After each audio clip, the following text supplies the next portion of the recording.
Bonsoir à toutes et à tous et bienvenue dans le journal de TV 78. Voici les titres de ce mercredi 23 septembre. Avec la crise sanitaire, la Société protectrice des animaux n'a pas pu maintenir ses traditionnelles portes ouvertes. Elle a donc lancé le 14 septembre dernier le mois de l'adoption qui court jusqu'au 4 octobre. Une manière de compenser la hausse des abandons. Notre invité Guillaume Sanchez, directeur général de la SPA, nous en parlera dans un instant. Installées en France, elles n'en oublient pas leur devoir de citoyennes américaines. Nous avons rencontré des expatriés dans les Yvelines. Elles vont voter par correspondance pour élire le prochain président des États-Unis. Elles témoignent. Le Paris Saint-Germain et l'opérateur Biodif, créé par le département des Yvelines et celui des Hauts-de-Seine, ont signé une convention sur la compensation environnementale pour la construction du nouveau centre d'entraînement à Poissy. Et aussi une bonne nouvelle, le cabaret du Bout des Prés, situé à Cernay-la-Ville, va enfin rouvrir ses portes. L'équipe attend cela avec impatience.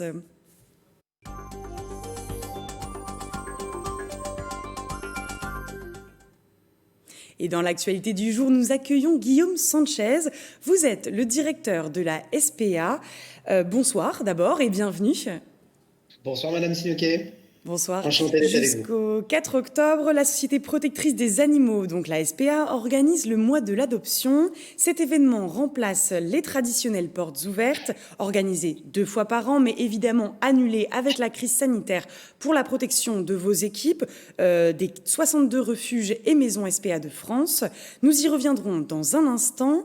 D'abord, aujourd'hui, Guillaume Sanchez, quel est un petit peu l'état des lieux à la SPA? Y a-t-il une augmentation des abandons en général en France? Donc il y a eu une augmentation concernant les chats au mois d'août. Et on est dans un esprit très combatif à la rentrée, puisque malheureusement, on constate de plus en plus de chiens qui nous sont abandonnés directement, malgré une blesse gobelin. Et justement, Grégory Canalet et Astrid Bergère se sont rendus à Orgeval, l'un des 3 refuges de la SPA dans les Yvelines, aux côtés de Plaisir et d'Hermeret, qui accueillent les futurs adoptants. Adopter un animal, beaucoup en rêvent. Dans le cadre du mois de l'adoption, les équipes de la SPA sont mobilisées pour accueillir les futurs adoptants.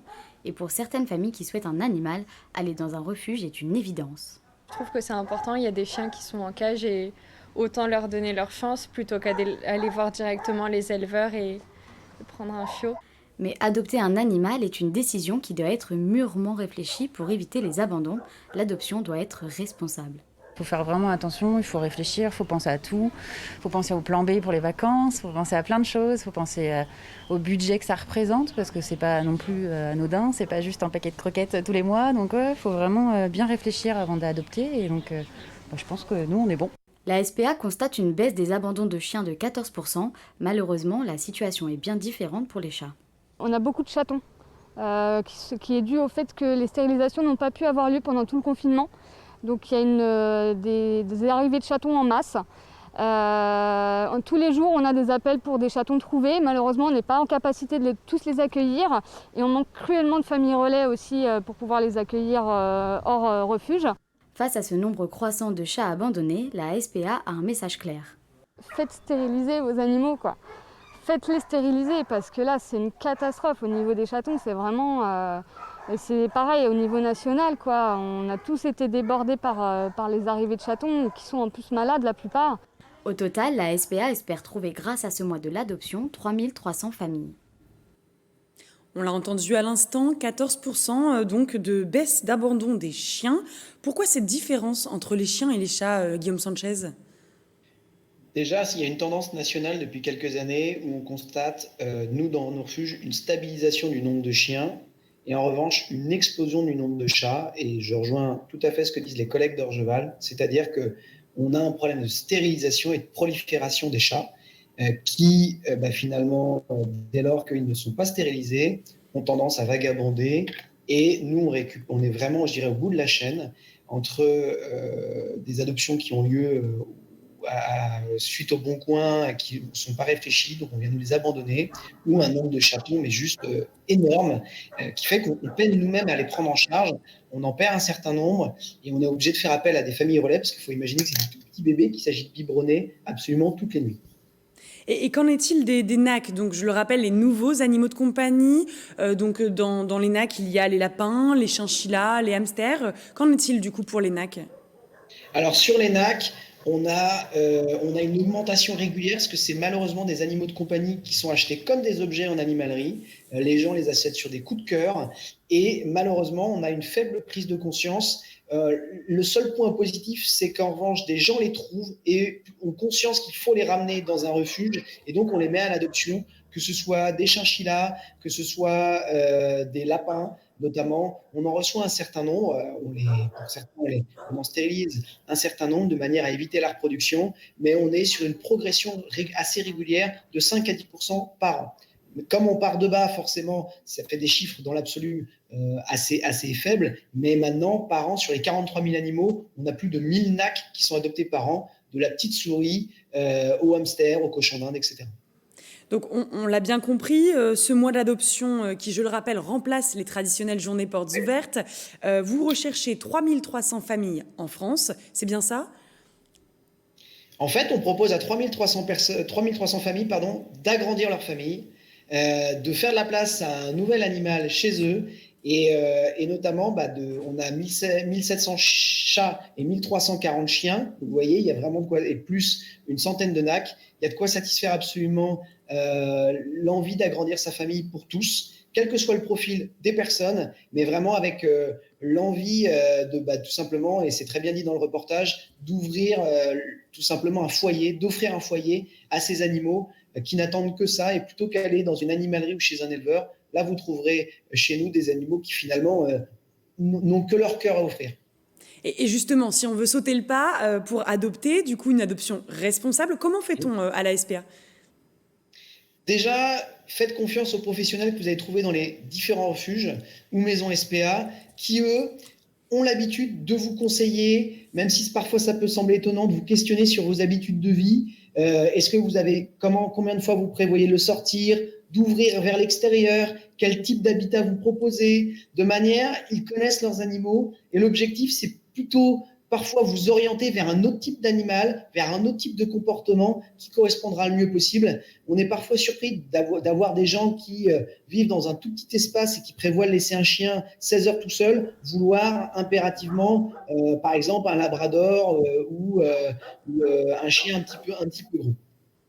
Et merci pour toutes ces précisions, Guillaume Sanchez. Je le rappelle, un animal, évidemment, n'est pas un jouet, c'est un être vivant, il faut en prendre soin. L'adoption est donc un acte réfléchi, on l'a bien compris. Merci encore, Guillaume Sanchez. Merci beaucoup à vous de nous avoir fait de la place sur votre plateau. Merci.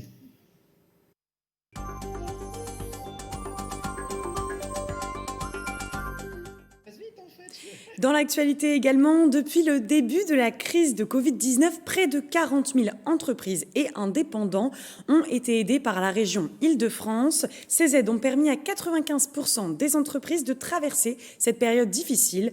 Bilan dans les Yvelines par Marie Pantra et Mélanie Poquet.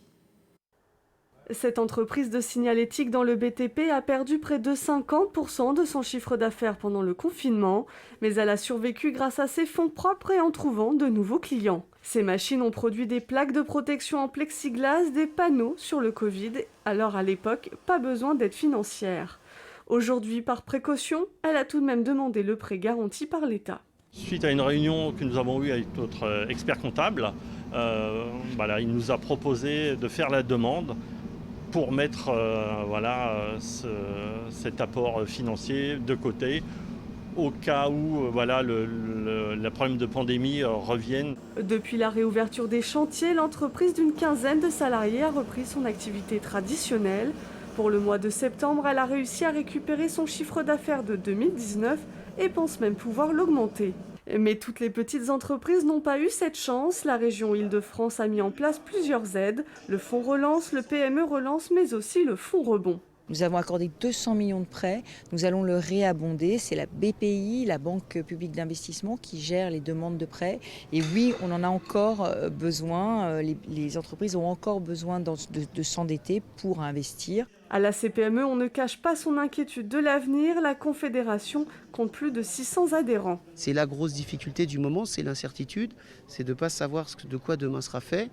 Subir une fermeture pendant un mois, je pense que la majorité des structures arrivent à résister à ça, puisqu'on sait quand il y a un début, on sait quand il y a une fin, on y arrive. Ce qui est le plus dur pour nous, c'est de ne pas savoir ni quand, ni combien de temps ça va durer. Depuis le début de la crise Covid, près de 40 000 entreprises et indépendants ont été aidés par la région Île-de-France.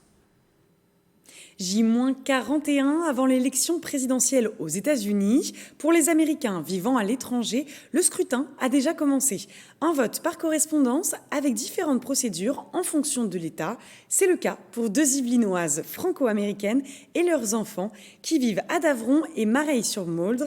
Un reportage de Nicolas Dandry. C'est un grand moment pour Tracy et Maya, sa fille de 18 ans.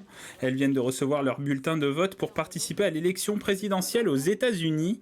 Pour ces 2 Yvelinoises, pas besoin d'attendre le 3 novembre prochain. Elles vont voter par correspondance. Cette année, c'était absolument primordial d'être sûr de pouvoir voter à temps pour les élections. Du coup, je me suis enregistrée en ligne et aussi j'ai téléphoné à New York d'être sûr que j'allais recevoir le bulletin de vote. Pour New York, le bulletin est envoyé par la poste, par courrier, par email, par fax ou sur un site internet. Chacun des 50 États a son propre système de vote par correspondance. Amy et son fils Lucas votent en Floride. Ils ont le choix entre l'envoi dans une enveloppe ou la possibilité de faxer les documents. J'ai voté pour la première fois par fax. D'habitude, je cochais mon bulletin et je le mettais dans 2 enveloppes. Mais cette année, il y a tellement de problèmes avec la poste aux États-Unis que je n'ai pas osé faire ça. Pour Maya et Lucas, c'est la première participation à une élection présidentielle. Ils ont un regard particulier sur leur pays d'origine. Je trouve que le pays va vers la catastrophe et j'en suis plus du tout fière. Je trouve que en tout cas sa politique et ses actions et sa mentalité est plus du tout celle que je partage. Les gens ne sont pas censés être racistes, ne sont pas censés être tout ce qui se passe là en ce moment, quoi. Enfin, la police qui fait des bavures. Du côté de Tracy et Amy, ce scrutin est essentiel, même s'il rappelle le souvenir de la dernière élection surprise en 2016. Je suis très nerveuse. En fait, les gens me demandent alors qu'est-ce que vous pensez et je préfère ne pas le dire. Il y a quelques années, je dis non, je pense quand même Hillary va passer. Non. Et puis là, je dis non. Maintenant, je dis plus rien. Je croise les doigts comme tout le monde. Je pense que c'est une vote existentielle. C'est le futur, l'avenir de la démocratie américaine. Et là, cette fois-ci, je pense qu'on pourrait basculer dans l'autocratie et c'est absolument affolant. Pour voter de l'étranger, les citoyens américains doivent s'inscrire sur ce site internet. Plus de 6 millions de personnes sont concernées dans le monde. Ce mardi 22 septembre avait lieu à Versailles la signature de la convention de compensation environnementale entre le Paris Saint-Germain et l'opérateur public territorial Biodif pour la construction du nouveau centre d'entraînement de Poissy. Un engagement du club parisien à hauteur de 4,2 millions d'euros sur les 30 prochaines années, dont 3,7 millions d'euros directement dédiés à Biodif. Les détails de cet accord au micro de Bichente Mérien Santisteban avec l'interview express du directeur exécutif du PSG, Jean-Claude Blanc.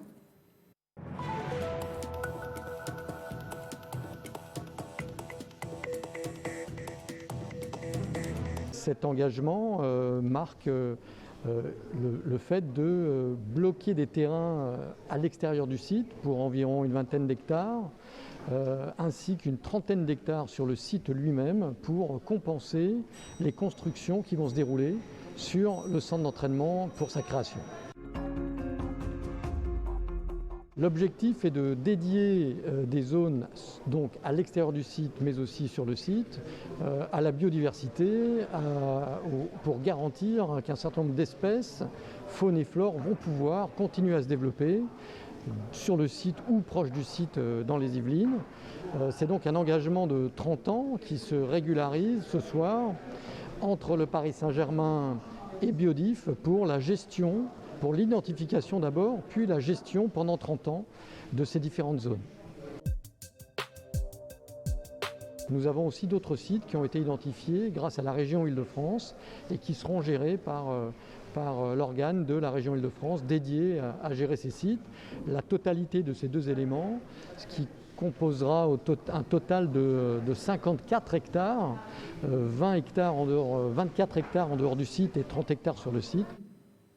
Pour la première fois depuis le confinement, le cabaret du Bout des Prés rouvre ses portes ce week-end. Pour l'occasion, la troupe jouera un spectacle un peu modifié, 2 comédiens en moins sur scène et une bande-son davantage inspirée des années 60. Reportage d'Astrid Bergère et Marie Pentra. Après environ 6 mois de fermeture, c'est enfin le retour sur les planches. Un soulagement pour les comédiens du cabaret du Bout des Prés. Ce samedi 26 septembre, c'est l'ouverture. Le spectacle raconte l'histoire de Mario, un pizzaiolo, qui tombe amoureux de Lali, danseuse au cabaret. Ça faisait vraiment du bien de se redépenser, puis d'avoir encore le contact avec tous les copains danseurs, danseuses, qui nous a tellement manqué. Là, c'est génial. Et puis bon, la scène, c'est un peu une drogue, donc voilà, quand on n'en a plus pendant 6 mois, c'est un peu compliqué. La troupe a appris début septembre la date de réouverture. Ce qui bloquait, les conditions de jeu sur scène. Distanciation sociale, masques et nombre de comédiens sur les planches, tout était compliqué à mettre en place. Le spectacle a été modifié depuis la saison dernière, avec plus de chansons des années 60.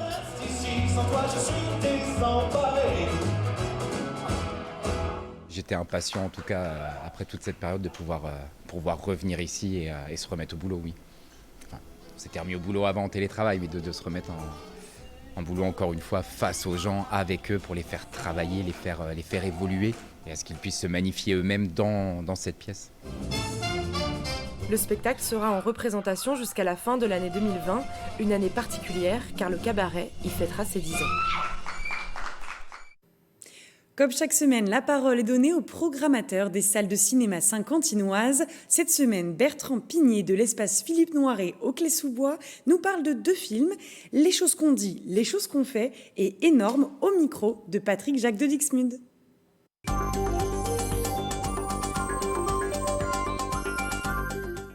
Dans les salles de l'espace Philippe Noiret cette semaine, Tenet évidemment, mais 2 films français surtout, puisqu'il faut aussi parler de la production hexagonale qui réarrive dans les salles et qui prend le risque de revenir dans les salles alors que le public a encore du mal à y revenir. Je vais vous parler de 2 films. Un film qui s'appelle Les choses qu'on dit, les choses qu'on fait.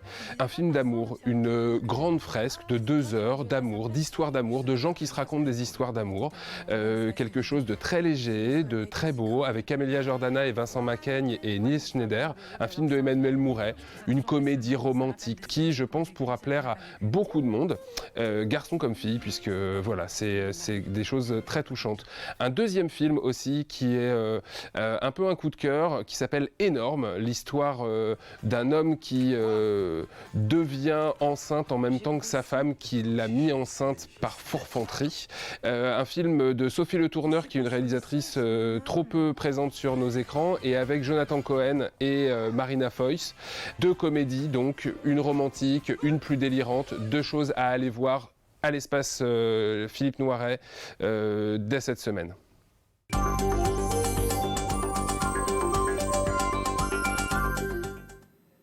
C'est la fin de ce journal, merci de nous avoir suivis. Mais juste avant de refermer cette édition, un petit clin d'œil à un grand acteur. Il y a 50 ans, jour pour jour, le 23 septembre 1970, André Rimbourg, dit Bourvil, nous quittait à l'âge de 53 ans des suites d'un cancer. Connu notamment pour ses rôles dans Le Corneau, La Traversée de Paris ou encore La Grande Vadrouille, il repose à Montainville, dans les Yvelines. On se quitte sur cet extrait. Non, je ne me souviens plus du nom du bal perdu. Ce dont je me souviens, c'est de ces amoureux qui ne regardaient rien autour d'eux. Il y avait tant de lumière avec eux dans la rue. Alors la belle affaire, le nom du bal perdu. Non, je ne me souviens plus du nom du bal perdu. Ce dont je me souviens, c'est qu'on était heureux, les yeux au fond des yeux. Et c'était bien.